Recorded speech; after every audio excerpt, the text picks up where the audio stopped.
see. Yeah, it works. Hello, Helsinki, the residents of the happiest country in the world. How are you doing? I hear some smiles. Is it because the data that was used to calculate this happiness index, perhaps it was biased, or or was it perhaps just incomplete with respect to how we define happiness, or how the happiness was defined in that report? But yeah, definitely when we look at the characteristics, how it was defined, Finland deserves the first place. So, how to stay ahead in the world of data and AI systems, in the world of database decision making, how to be competitive, how to be a successful decision maker. Decision making is an art. It's an art to be able to effectively deal with uncertainty. And its success depends largely on how complete are the data based on which we're making decisions. Well, human beings have the capacity to understand the uncertainty coming from incomplete information or incomplete data. Popular black box algorithms, even if advanced, fall short of understanding that the data they're fed with might be incomplete, that it might be just a sample of complete data, and that even this sample might not represent all the characteristics of the complete data. As a result, as we've been hearing today, also such algorithm tends to be biased often, and in best case scenario, it can happen that the profit or the revenue will be lower than what could it be, and in the worst case scenario, a dangerous medicine could be prescribed to a patient, or an innocent man would be imprisoned, or you would be simply stopped but to board a plane to your holiday destination because the AI system would make a wrong decision and would say that you're a threat to the system. And instead of sitting on a lovely beach, you would be in a detention room, investigated, waiting for the authorities to figure out that it was just a wrong decision of the AI system and has nothing to do with you whatsoever. So, get ready for the adventure of the world dominated by AI systems. Although I'm a person of faith, having a background of a statistical field of causality, I have a little faith that in examples that I've just mentioned, the biases will be able to be fully removed.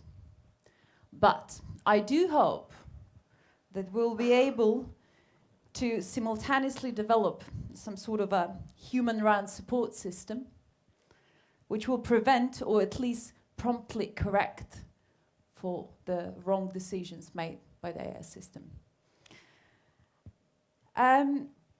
In light of this thought, I will share two things with you today. The first one is an analytics approach that consists of advanced statistical methodologies and techniques that are state-of-the-art for removing biases. And the second is an approach for an effective decision-making. So the problem of bias, as mentioned, is a missing data problem.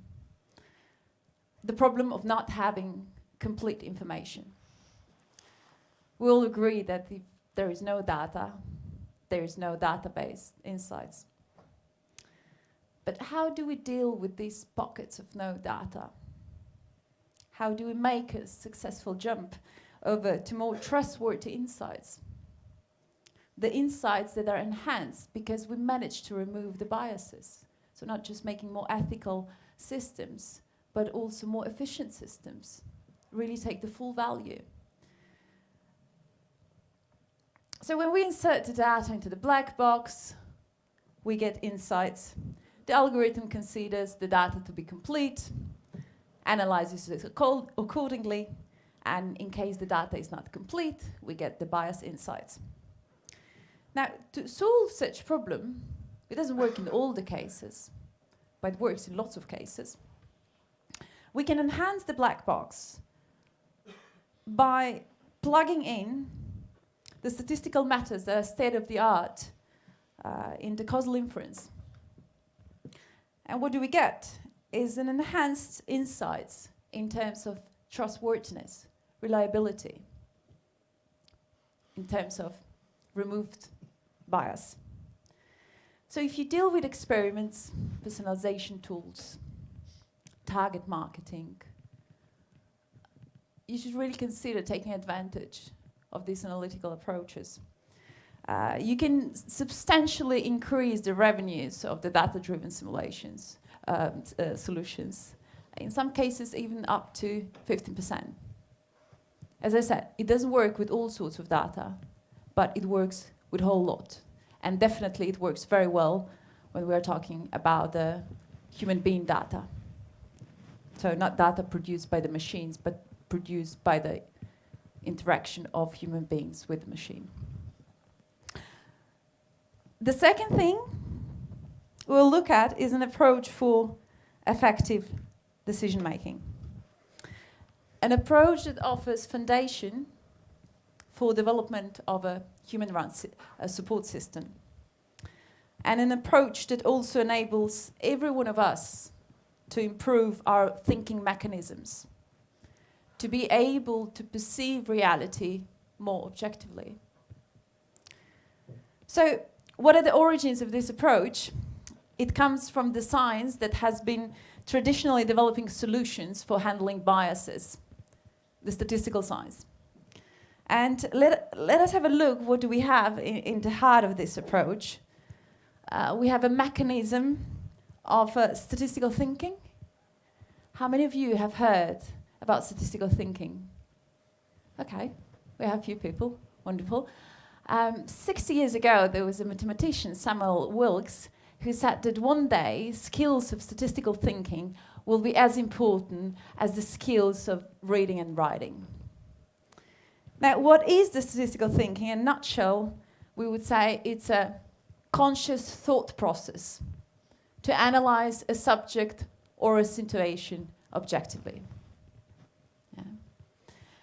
Yeah. The second thing of statistical the second element of this effective data-driven decision-making is the key element of statistical thinking, the logic behind causal thinking.